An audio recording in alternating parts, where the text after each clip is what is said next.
हरे कृष्ण। इस बार निर्जला एकादशी का व्रत 2 दिन पड़ रहा है, क्योंकि एकादशी तिथि 2 दिन लग रही है। ऐसे में यह असमझ बन रहा हुआ है कि यह व्रत किस दिन रखना ज़्यादा सही रहेगा। सभी गृहस्थ जीवन वालों को और साधु सन्यासियों और वैष्णवों को किस दिन व्रत रखना चाहिए, इस दिन हरिवासर का समय कब से कब तक रहेगा और तुलसी जी में जल अर्पण किस दिन करना चाहिए। क्योंकि एकादशी 2 दिन पड़ रही है, तो क्या दोनों ही दिन तुलसी जी में जल नहीं देना चाहिए। इसके अलावा व्रत का पारण कब और कैसे किया जाएगा, सारी जानकारी इस वीडियो में आपको मिलेगी। आपको जानकारी अच्छी लगे तो वीडियो को लाइक ज़रूर कीजिएगा।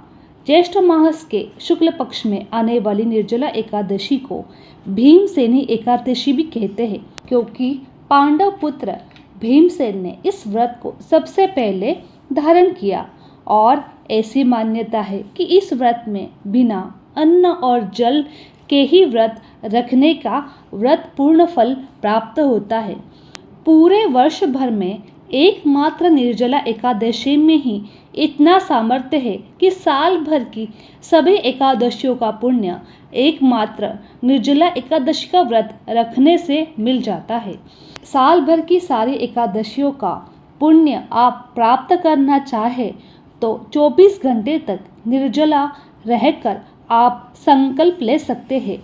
लेकिन यह भी मान्यता है कि अगर इस व्रत में 12 घंटे तक भी निर्जला रहा जाए, यानी एकादशी व्रत के सूर्योदय से लेकर शाम को सूर्यास्त तक भी व्रत अगर निर्जला रहकर किया जाए तो साल भर की 12 एकादशियों का पुण्य प्राप्त हो जाता है। इसीलिए जिनकी सामर्थ्य पूरी तरह से निर्जला रहने की ना हो तो वे शाम तक भी इस व्रत में निर्जला रह सकते हैं। बीमार, बुजुर्ग या गर्भवती महिलाओं को निर्जला व्रत नहीं रखना चाहिए। इस व्रत को आप अन्य एकादशियों व्रत की तरह यानी फलाहार, जल ग्रहण करके रख सकते हैं। जो लोग इस व्रत में बिना जल के ना रह सके, वह इस व्रत में जल या दूध और फलों का सेवन कर सकते हैं। इस व्रत को धारण कर सकते हैं, लेकिन सभी गृहस्थ जनों को यही सलाह दी जाती है कि एकादशी के दिन और ख़ास तौर पर निर्जला एकादशी के दिन अन्न का सेवन ना करें। अपनी सामर्थ्य के अनुसार इस दिन जल का, शक्कर से भरे हुए घड़े का या मौसमी फलों का, जूते, चप्पल, छतरी आदि का दान अवश्य करें। इस बार ज्येष्ठ शुक्ल एकादशी तिथि प्रारंभ होगी 6 जून शुक्रवार को सुबह 2:15 से। इससे पहले तक दशमी तिथि विद्यमान रहेगी। अधिकतर गंगा दशहरा ठीक अगले दिन निर्जला एकादशी का उपवास पड़ता है और इस बार 5 जून गुरुवार को गंगा दशहरा है। एकादशी तिथि 7 जून शनिवार को सुबह 4:47 पर समाप्त होगी। इसके बाद द्वादशी तिथि प्रारंभ हो जाएगी। इसीलिए इस बार 6 जून शुक्रवार और 7 जून शनिवार को 2 दिन निर्जला एकादशी का उपवास रहेगा। इस बार 6 जून शुक्रवार को भद्रा भी लग रही है। चलिए आपको बता दें शुक्रवार के मुहूर्त के बारे में। इस दिन ब्रह्म मुहूर्त होगा सुबह 4:08 से लेकर 4:56 तक रहेगा। मान्यता है कि जो लोग निर्जला एकादशी का उपवास रखते हैं, उन्हें व्रत वाले दिन सुबह 3 से लेकर 4:30 बजे के बीच में जल का सेवन कर लेना चाहिए। इसके बाद सूर्योदय से लेकर अगले दिन द्वादशी तिथि के सूर्योदय तक जल ग्रहण नहीं करना चाहिए और 6 जून शुक्रवार को सूर्योदय होगा सुबह 5:44 पर। सूर्यास्त होगा शाम 7:06 पर। इस दिन प्राप्त काल पूजा मुहूर्त रहेगा सुबह 4:22 से 5:23 तक। शाम की पूजा का मुहूर्त होगा शाम 7:17 से 8:18 तक रहेगा। हस्त नक्षत्र होगा सुबह 6:34 तक रहेगा। बाद में चित्रा नक्षत्र प्रारंभ हो जाएगा। इस दिन अभिजीत मुहूर्त होगा सुबह 11:58 से लेकर दोपहर 12:52 तक रहेगा। राहु काल सुबह 10:30 से लेकर दोपहर 12 बजे तक रहेगा। इस बार 6 जून शुक्रवार को भद्रा का समय रहेगा दोपहर 3:31 से लेकर अगले दिन सुबह 4:47 तक रहेगा। इस बार भद्रा का वास पातालोक में रहेगा। भद्रा काल को बहुत ही अशुभ मुहूर्तों में गिना जाता है। इस समय कोई नया काम करने से, कोई शुभ काम करने से बचना चाहिए। लेकिन पातालोक की भद्रा में धन इकट्ठा यदि किया जाता है तो उसमें लाभ होने की संभावना बढ़ जाती है। द्वादशी तिथि 7 जून शनिवार को सुबह 4:48 से प्रारंभ होगी।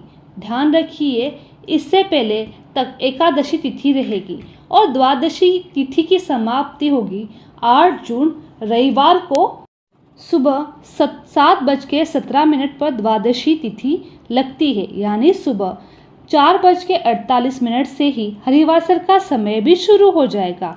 जो लोग भी एकादशी का व्रत रखते हैं उन्हें भूलकर भी एकादशी का उपवास हरिवासर के समय नहीं खोलना चाहिए। इस समय खोला गया व्रत अधूरा रहता है और हरिवासर का जो समय है वह 7 जून शनिवार को सुबह 11:25 तक समाप्त होगा और 7 जून शनिवार को ब्रह्म मुहूर्त सुबह 4:08 से 4:56 तक रहेगा। इस दिन सूर्योदय होगा सुबह 5:44 पर, सूर्यास्त होगा शाम 7:07 पर। प्राप्त काल पूजा का शुभ मुहूर्त होगा 4:22 से 5:23 तक रहेगा। इस दिन वरियान योग बन रहा है, सुबह 11:18 तक रहेगा। इसके बाद पारिक योग रहेगा। चित्रा नक्षत्र सुबह 9:40 तक रहेगा। बाद में स्वाति नक्षत्र प्रारंभ हो जाएगा। अगर एकादशी का व्रत स्वाति नक्षत्र के साथ रखा जाता है तो उसका फल कई गुना बढ़ जाता है। इस दिन गोधूली मुहूर्त शाम 7:16 से लेकर 7:36 तक रहेगा। राहु काल सुबह 9 बजे से लेकर 10:30 तक रहेगा।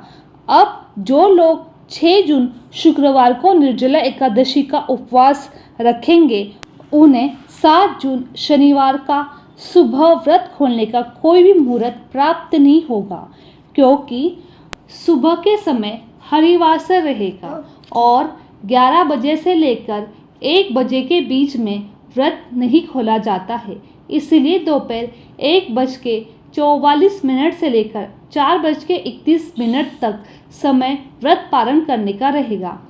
7 जून शनिवार को उपवास रखने वाले सभी श्रद्धालु 8 जून रविवार को सुबह 5:23 से लेकर 7:17 के बीच में निर्जला एकादशी का व्रत खोल सकते हैं। आपको किस दिन उपवास रखना चाहिए?